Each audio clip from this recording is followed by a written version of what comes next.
Hola, muy buenas tardes. Queremos empezar dándoles la bienvenida a cada una de ustedes a este encuentro de la comunidad de mujeres haciendo teología en Abyayala. Esta tarde tenemos un encuentro especial.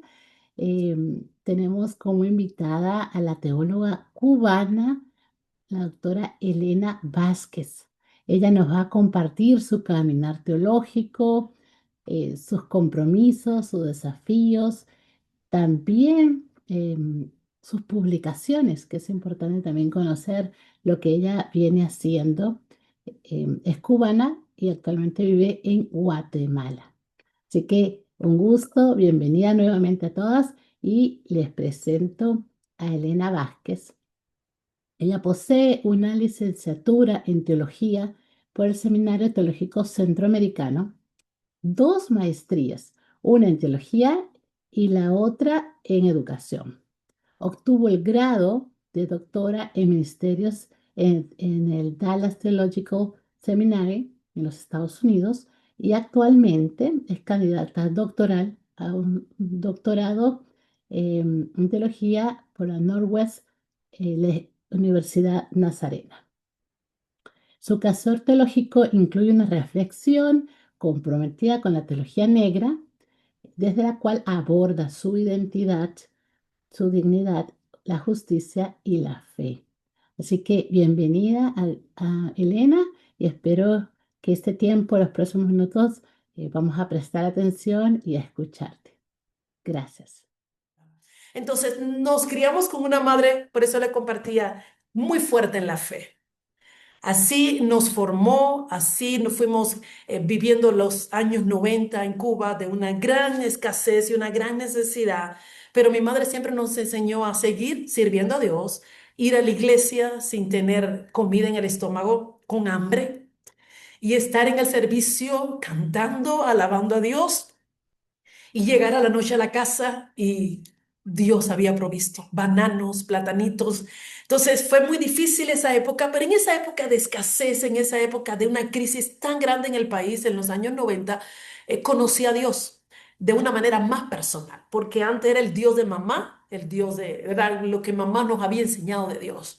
En esa época conocimos a Dios como nuestro Dios, el Dios nuestro, el Dios que nos provee, el Dios que nos sustenta, el Dios nuestro. Y entonces, en ese caminar, llegamos ya a la edad de la juventud. Estuve en misionera en el 2002, fui enviada como misionera metodista a Inglaterra. Y estando ahí en Inglaterra, fue que yo comencé a tener esa inquietud por la teología.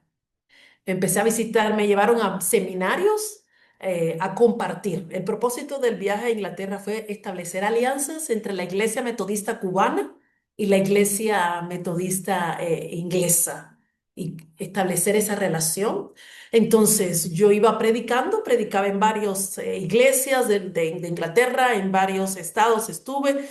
Y hablando de Cuba, de cómo era la fe en Cuba, la iglesia metodista en Cuba, y ahí en ese recorrido de ese año que estuve viviendo, empecé a tener esa inclinación en los seminarios que iba a hablar sobre Cuba. Fue cuando empecé a escuchar de teología.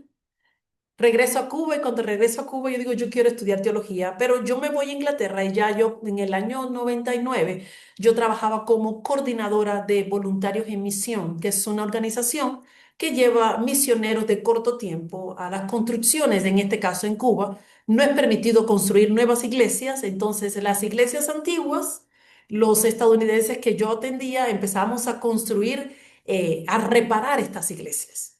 Entonces, así fue como yo, luego, cuando regreso, ellos me preguntan, ¿qué piensas hacer? Porque no creemos que vas a estar todo el tiempo siendo nuestra coordinadora y nuestra traductora. ¿Cuáles son tus planes? Y le dije, bueno, yo tenía ya 23 años, mis planes son estudiar teología. Quiero estudiar teología y estoy esperando a ver qué dice Dios, pero quiero estudiar teología, me llama la atención. En Cuba, para estudiar teología había que ser pastora. Y el seminario que teníamos, el seminario de Matanza, donde Ofelia Ortega en esos años era la rectora. Entonces, entrar al seminario de Matanza, seminario teológico de Matanza, porque era un convenio de la iglesia presbiteriana, la iglesia metodista y la iglesia episcopal. Eran las tres que atendían este seminario. Entrar al seminario de Matanzas no era tan fácil porque no era pastora. Entonces comencé a escribir a diferentes seminarios. Un proyecto era regresar a Inglaterra a estudiar teología y ya estaba todo listo para yo regresar a Inglaterra a estudiar teología. Y no regresé por mi padre. Mi padre el que me dice, por favor no te vayas porque ya el tiempo que estuviste como misionera fue muy difícil para mí. Porque yo siempre he sido hay una frase en Cuba que decimos la hija de la vejez. Entonces la hija de la vejez es la hija más pequeña. Entonces los padres se pegó mucho conmigo como la hija de la vejez, la última.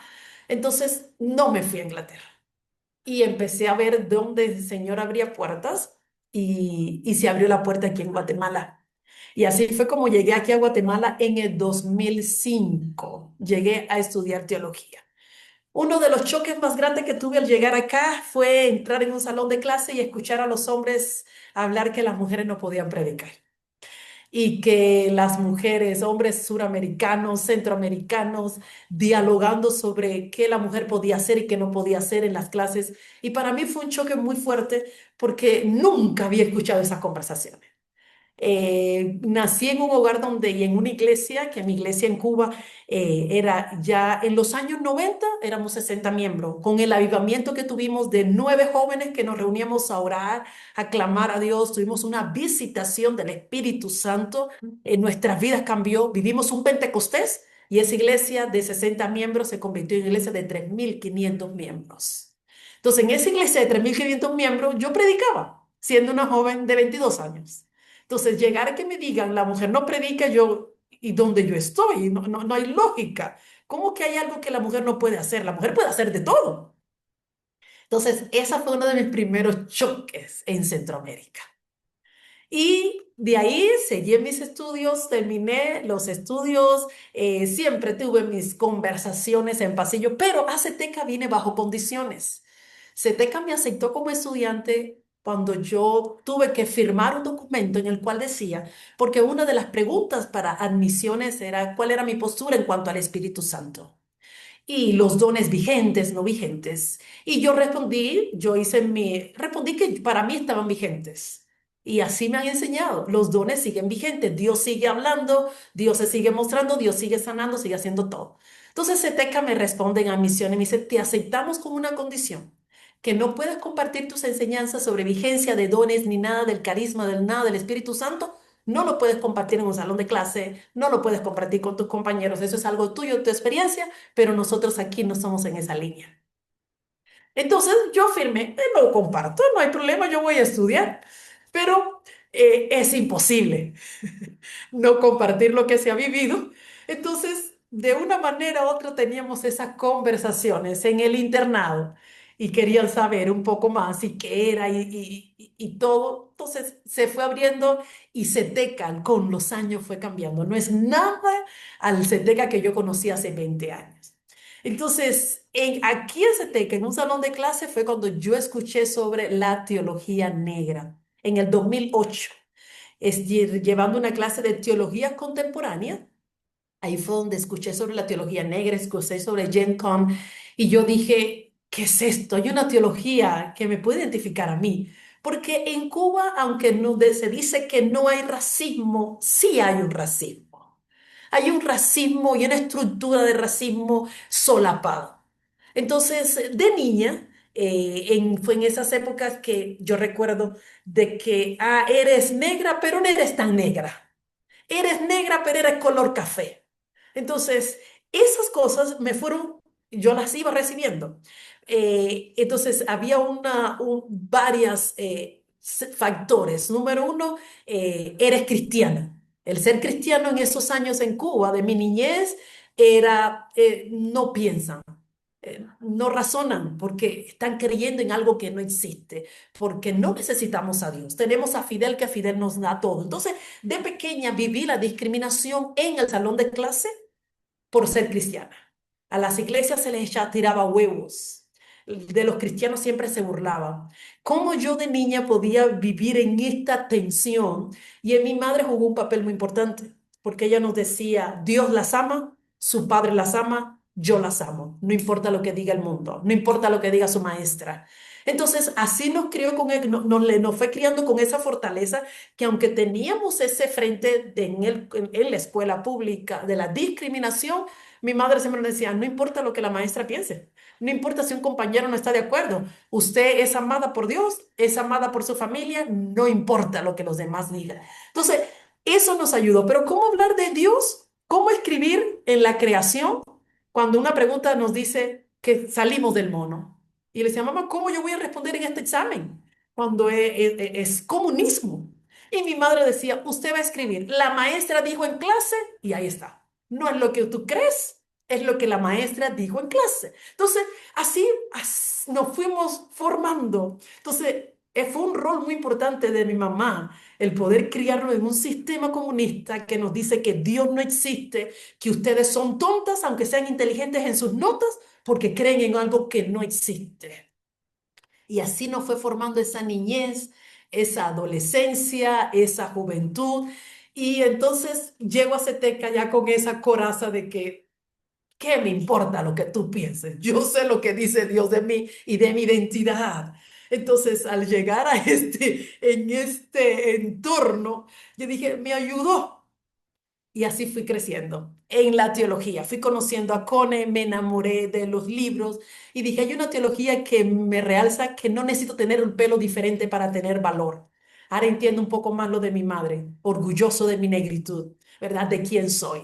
Entonces, así fui yo leyendo, conociendo. En mi licenciatura escribí el libro escribí, perdón, mi tesis sobre la teología negra de Cone, los retos y desafíos para una teología latinoamericana. Y ahí pude hablar sobre la inculturación, leer a Maricel Mena, leer a Cone, leer todo lo que estaba ocurriendo. Y cuando digo teología negra, voy a una librería, en la librería Loyola, que es la librería católica, la mejor librería que tenemos en la ciudad de Guatemala. Y voy y le digo, mire, yo ando buscando libros sobre teología negra. Y me dice la hermana que me atiende, ¿qué es eso? Eso es espiritismo. Le digo, no, es cristiano, es evangélico, es cristiano, es una buena fe, es una buena teología. No, no tenemos. Entonces, fue difícil en mi licenciatura poder escribir porque no hay, no teníamos nada en español sobre teología negra, muy poco había de teología negra en nuestra biblioteca. Tenemos un teólogo muy reconocido del Seminario Teológico Centroamericano, es el teólogo de la Liberación, Emilio Antonio Núñez. Entonces, en la librería personal de Emilio Antonio Núñez sí logré encontrar algunos libros, pero así fui formando mi quehacer teológico. Todavía cuando tenemos aquí, por ejemplo, clases de maestría que hablan sobre las teologías contemporáneas, me invitan porque no es un tema todavía que tenga mayor preponderancia en el mundo académico evangélico. En Centroamérica no se conoce mucho la teología negra. Entonces, he estado educándome yo, educando a otros. Luego de esta maestría, me metí en otra maestría de aquí mismo en Ceteca. Y luego entré a ese doctorado y cuando entrego este doctorado yo decía, yo quiero escribir un poco más sobre teología negra, pero ahí no me lo permitieron. No, tienes que escribir sobre educación porque eres becada del seminario. Y es decir, el seminario no me prohibió, pero la que era mi asesora en ese momento, en esa clase de investigación, me dijo, no, tienes que escribir. Y bueno, ya escribí sobre la importancia, la integración entre el conocimiento teológico y la madurez espiritual dentro de la Facultad de Instituciones Teológicas. Pero ¿cómo llegué a CETECA? En cuanto al área de trabajo, hoy yo soy la vicerrectora y decir que llegó una vicerrectora y realmente ahorita que tenemos una dominicana en el cuerpo, pero la única negra era yo. Y los demás negros que vinieron conmigo se fueron, los de la dominicana regresaron a la dominicana y los de Cuba se fueron para Estados Unidos. Entonces yo me quedé la única sobreviviente en Ceteca, he sido yo.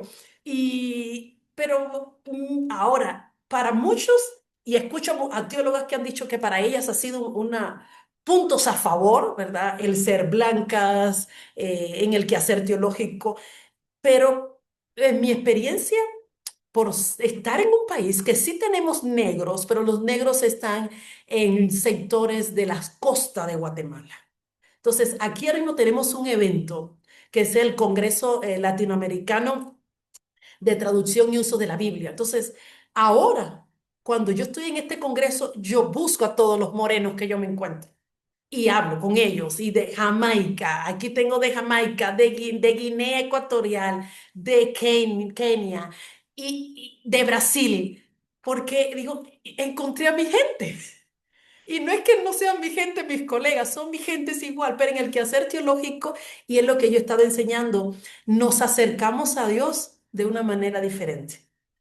Entonces, es lo que he estado yo rescatando en la teología hacia la mujer latinoamericana, el poder encontrar en nuestra espiritualidad ese Dios que camina con la mujer negra, ese Dios que está con nosotros, el quitar, y es lo que he hecho en el caminar teológico, esas estructuras que han tomado pasajes de la Biblia para hablar del racismo. Y eso es necesario quitar hizo un estudio sobre cómo el color negro fue visto como algo malo en la iglesia medieval, ¿verdad? En las pinturas. Mire, hermanas, recordemos la pulsera. En la pulsera de los colorcitos, el negro es el pecado. Entonces, son muchas las enseñanzas que se han dado del negro como lo malo. Entonces, esto es lo que yo he estado haciendo en mi quehacer teológico, que nosotros como negras, porque de niña uno pasó eso, ay, es que su pelo, y por ejemplo, ahora es que tengo mi cabello así, pero yo he vivido mis 20 años con mis trenzas. Solo la semana pasada que hice cambio de look, pero yo he estado siempre trenzada mi cabello y en todas mis páginas está con mi cabello trenzado. Y enseñar ese amor a nosotras las afrodescendientes y ese valor que tenemos. Y para mí ser afrodescendiente, ser negra, a mí me ha dado un plus en este mundo académico. Me ha ayudado porque no abundamos, porque he caminado orgullosa de mi raza, he caminado orgullosa de mis raíces. Y he pasado en este peregrinaje mucho porque soy mamá de dos adolescentes, pero yo me casé con un salvadoreño aquí, que conocí aquí en el seminario, y estando casada después de 7 años de matrimonio, veo que tiene una doble vida. Y su respuesta fue, ora y pídele a Dios que me cambie. Pero el ora pide a Dios que me cambie chateando en comunicación con 5 mujeres. Y mi respuesta fue no. Yo no viví violencia doméstica en cuanto a lo físico, pero ya en lo emocional algo estaba pasando y empecé a tener quebrantos de salud porque algo estaba pasando y yo no sabía qué pasaba. Finalmente yo tomé la decisión después de 7 años de matrimonio de decir yo me divorcio. Y recuerdo que un colega me dijo, no, ¿qué vas a hacer? Aguanta en silencio, porque a todos nos toca cargar con algo. ¿Y qué vas a hacer? ¿Vas a vender dulce aquí en la calle en Guatemala? Ceteca te va a despedir si eres una mujer divorciada. Y yo le dije, mire, si Ceteca me despide, Dios va a abrir puerta en otro lugar para mí. Porque el mismo Dios que yo conocí en Cuba, que me sostuvo en medio de tantas crisis, es el mismo Dios que yo sigo teniendo aquí. Así que yo sí me voy a divorciar. Y si Ceteca cierra sus puertas para mí, Dios va a abrir otras puertas. Y en el ministerio vas a perder el ministerio, porque estamos en un país machista. Si aquí a una mujer sola le cuesta levantarse ministerialmente, ¿cómo vas a mantener tu ministerio? Porque ya yo empezaba a predicar en muchas iglesias aquí en Guatemala. Le dije, Dios será conmigo, pero yo no. El que encubre pecado no prospera, pero el que se aparta alcanza misericordia. Entonces la misericordia de Dios que me alcance. Mi niña con 3 años, mi niña con 5 años y mi niño con 3 años. No tener una mamá en Guatemala, no una tía, no una hermana, no un primo, no una familia, ni una familia. Y yo dije, yo me voy a divorciar y Dios va a hacer por mí. Pues gracias a Dios, las cabezas de CETEC en ese momento, el rector, y que hoy es quien es rector hoy, que en ese momento era el decano, yo le dije, mire, yo estoy viviendo esta crisis y esto no hay solución. Yo me tengo que divorciar porque no hay arrepentimiento. Y en esas noches que yo estaba orando, pidiéndole a Dios un cambio para la vida del padre de mis hijos, Dios se reveló a mi vida. Y Dios me dijo, ora por ti, y por tus hijos, porque Él no va a cambiar. No va a cambiar porque yo no tengo el poder de cambiarlo. Él no va a cambiar porque Él no quiere cambiar. Y él me dice a mí en una ocasión, yo no soy hombre de una sola mujer. Y yo le dije, pero me lo hubieras dicho, porque yo me casé, fue este mi único novio con 30 años y mi único esposo. Si me lo hubieras dicho, ya yo sabía, pero eso nunca digo al inicio. Conclusión, empecé a caminar sola.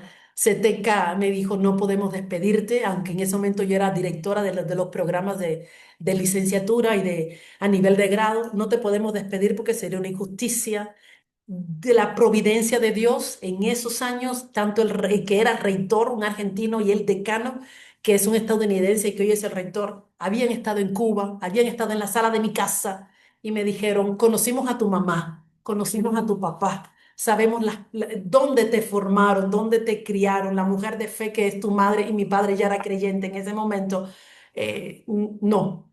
Entonces, me sostuvieron, me guiaron en ese proceso y hoy, este año, es que inicio en este nuevo puesto como vicerrectora en el seminario. Así que una vicerrectora afrodescendiente, ellos saben que hablo de mi teología negra, me invitan a las clases de maestría, enseño. Mi área de la educación en CETECA es la teología y la historia.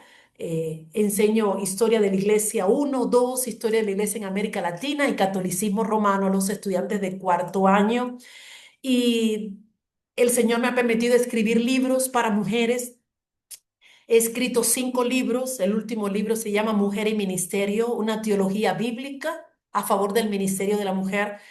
Camino con las mujeres. He tenido ancianos y líderes de iglesia, pastores, que han venido a decirme, quiero que me ayude con mi hija que está por enfrentar un divorcio. Y la iglesia no pastorea a las mujeres solas. Las iglesias están enfocadas en las familias. Entonces, algo que yo he estado haciendo es esto, es el cuidado de esas mujeres que caminan solas por alguna circunstancia de la vida. Entonces, que las mujeres aquí en estos países de Centroamérica, muchas emigran porque le dejan los hijos a sus abuelos, a sus madres, para buscar otra vida en los Estados Unidos, porque también no se sienten apoyadas dentro de las congregaciones. No ha habido espacio para esa mujer que camina sola. Entonces, en eso he estado también en el quehacer teológico. Compartiendo, caminando con muchas mujeres indígenas, uso traje, ropa indígena, cuando predico en las comunidades indígenas, eso ha sido una buena señal porque para que ellas te regalen tu traje, y los trajes son caros, hermanas, son caros los trajes sus trajes, y que me regalen trajes completos y para compartir con ellas, predicar con ellas, y me sentí identificado con ella porque he caminado con esas mujeres que sufren, mujeres indígenas, mujeres guatemaltecas, que a veces están dentro de un matrimonio con tanto sufrimiento, con infidelidad, y los pastores le dicen, ore y pídele a Dios que haya un cambio. Pero muchas mujeres mueren enfermas por aguantar. Entonces, eso he estado haciendo. Y enseñándoles a las mujeres que somos imago Dei, que somos a la imagen y semejanza de Dios. El Señor me permitió tener un ministerio que se llama Trasciende, basado en Génesis 50:20. Vosotros pensaste hacerme mal, pero Dios lo convirtió para bien, para salvación de muchos. Basado en mi experiencia, el padre de mis hijos pensó hacerme mal. Me dice una vez, yo, está bien, te voy a dar el divorcio, pero yo no te voy a dar ni 5 pesos para comer. Por mí vas a pasar hambre, porque de mí no vas a recibir nada. Y yo me sonreí y le dije, mire, si a mí en Cuba Dios me sostuvo y no me faltó nada, ¿crees que aquí en Guatemala? No, le dije, yo tengo un Dios que todo lo puede. Y ese hombre salvadoreño parece que la sangre le entró a la cabeza y me miró y me dijo, eso es lo que nunca he podido entender de vos, es que vos crees que Dios está para ti. Le dije, pues ese es el Dios que me enseñó mi madre, un Dios que está para mí. Económicamente, mi vida cambió una vez que salí de ese matrimonio. Eh, Prosperé, empecé a escribir los libros, empecé a tener más presencia en las iglesias en Guatemala. Lo que muchos pensaron que las puertas se me iban a cerrar ministerialmente ha sido todo lo contrario, de seguir predicando, dando conferencias. El Señor me permitió el año pasado abrir una academia que se llama Academia Trasciende, y es solo para mujeres. Academia Trasciende te ofrece un diplomado de oratoria y comunicación, enseñar a las mujeres a predicar.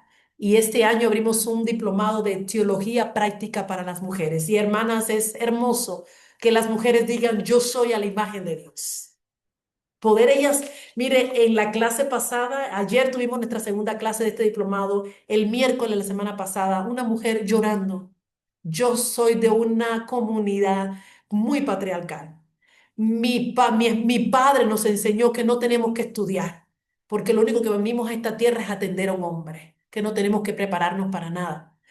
Y me casé con mi esposo y ha sido así, mis hermanas igual. Entonces, escuchar que yo soy a la imagen de Dios, que yo tengo valor, que yo sí puedo, que mi voz, que Dios me dio a mí también el mandato, porque nos han visto, y yo le decía a ella, nos han visto a través de Génesis 3, pero Génesis 1 y 2 habla, Dios nos hizo a los dos el mandato de multiplicar, fructificar, llenar la tierra, sojuzgarla. Y es como ese velo que se les quita a las mujeres. Una mujer que me dice a mí en una conferencia, mire, yo sufro violencia doméstica. Y yo le digo, ay, ¿qué puedo hacer? Porque yo pienso que eso es lo que me toca. Porque mi abuela sufrió violencia doméstica, mi mamá sufrió violencia doméstica, mi hermana recién casada está sufriendo violencia doméstica. Eso es lo que nos toca. Le digo, no, eso no es lo que nos toca. A ti no te toca. A Dios te crió a su imagen. Y Dios, nadie tiene el permiso, Dios no le ha dado el permiso a nadie para que te maltrate. ¿Y quién es tu esposo? Porque me dice, yo le digo, pongo una denuncia. Si su esposo la golpeó, pongo una denuncia, la ley la protege. Y su respuesta fue, la puse. Y el pastor y los ancianos fueron a mi casa y me dijeron que si yo no quitaba esa denuncia, me iban a quitar mis privilegios, que le llaman aquí mi ministerio en la iglesia. Y yo le dije, ¿quién es tu esposo? ¿Por qué se metió el pastor y los ancianos? Es que mi esposo es uno de los ancianos de la iglesia. Bueno, le dije, si su esposa le vuelve a tocar a usted y le vuelve a golpear, vaya y ponga la denuncia. Y si se mete el pastor y si mete los ancianos, vaya y denuncie también al pastor y a los ancianos. Y a todos mándelos a la prisión, porque un pastor cuida a sus ovejas. El pastor no maltrata a sus ovejas. Entonces ese no es un pastor para usted. Y no se preocupe, hermana, que iglesias en Guatemala hay 3 en cada cuadra. Vaya para otra iglesia y sirva a Dios en otro lugar. Entonces, esas son las mujeres con las cuales he estado trabajando en este caminar de que puedan ver, leer la Biblia con ojos de mujer. Ayer estuvimos hablando sobre Miriam, sobre Cifra y Fua y sobre Raab. Y es hermoso escuchar a estas mujeres cuando yo les digo, cuando hablamos a Miriam, solo nos dicen de la Miriam que habló sobre Moisés, ¿verdad? Y el que cogió lepra. Pero Miriam es una profeta. Miriam desde niña hay una teología del cuidado. Ella cuidó ese canastillo. Una mujer, una jovencita que habló, que levantó su voz en cuidado de su hermano y luego se levanta y levanta a las mujeres de Israel a danzar. Hay teología, hay salvación en su canto. ¿Y qué falló? Todas lo hemos hecho. Todas cometemos lo que la señalan más a ella. Entonces, eso he estado haciendo con las mujeres y la verdad que disfruto el poder enseñar a las mujeres a leer la Biblia con ojos de mujer. Le dije, nos acercamos a la samaritana. ¿Cuándo le dijo Jesús a la samaritana, tus pecados están perdonados, vete y no peques más? ¿Quién les dijo? Entonces, los hombres nos han enseñado la Biblia, pero con lentes de hombre. Tenemos que aprender a leer la Biblia, yo les digo a ellas, con lentes de mujer. Encontrar Dios de Abraham, de Isaac y de Jacob, sí, pero es Dios de Sara, es Dios de Agar, es Dios de Rebeca, es Dios de Ruth, el Dios de Noemí, es el Dios de las mujeres. Es el Dios que nos ve, como dijo Agar. Entonces, eso es en lo que he estado caminando. Yo creo que ya vamos casi en tiempo. Eso es lo que he estado caminando con las mujeres, enseñando al Dios de las mujeres, leer la Biblia con ojos de mujer. Eso es lo que he hecho con mis libros, que las mujeres entiendan que hay una voz que Dios nos ha dado y que tenemos que seguir usando todos los dones y talentos para servir al Señor. Y les digo a mis guatemaltecas y a las mujeres que ahora con esta academia tengo muchas guatemaltecas de los Estados Unidos, pero de El Salvador, de México, que son estudiantes. Eso es esa generación. Y he tenido hermanas que me han dicho, mire, después de su predicación, nuestra manera de cambiar ha pensado y ya conversamos con los ancianos. Y le digo a los ancianos que nosotros sí podemos predicar y sí podemos enseñarles. No peleen poco a poco, pero prepárense que hay un gran potencial. que Dios ha puesto en nosotras las mujeres. Y eso es lo que he estado haciendo y creo que ahí llegó mi tiempo. Pero muchas gracias.